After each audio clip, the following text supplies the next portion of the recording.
ట్రాన్స్‌జెండర్‌లపై ఉన్న లింగ వివక్షతను తొలగించడానికి కృషి చేస్తున్నామని జిల్లా కలెక్టర్ నారాయణ రెడ్డి అన్నారు. వారికి నైపుణ్య శిక్షణ ఇచ్చి జీవనోపాధులను మెరుగుపరచడానికి ప్రభుత్వం అన్ని చర్యలు తీసుకుంటుందని తెలిపారు.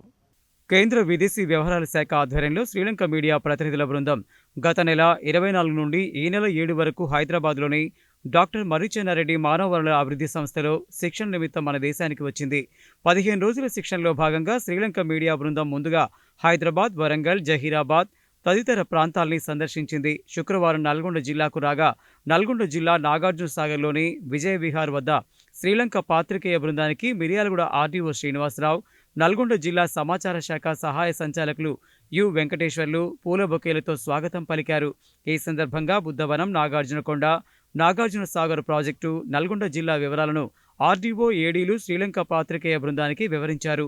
బుద్ధవనం గైడ్ సత్యనారాయణ బుద్ధవనం, నాగార్జునకొండ సందర్శన సందర్భంగా వాటి విశేషాలను, ప్రాముఖ్యతను పాత్రికేయులకు వివరంగా తెలియజేశారు.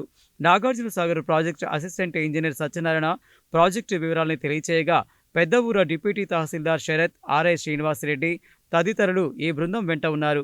కాగా శ్రీలంక ప్రధానమంత్రి, మీడియా, విదేశీ వ్యవహారాలు సలహాదారు సుగీశ్వర పి సేనధీర నేతృత్వంలో శ్రీలంకలోని వివిధ ప్రావిన్సులలో పౌర సంబంధాల శాఖలో పనిచేసే అధికారులు, పాత్రికేయుల బృందం జిల్లాకు వచ్చారు.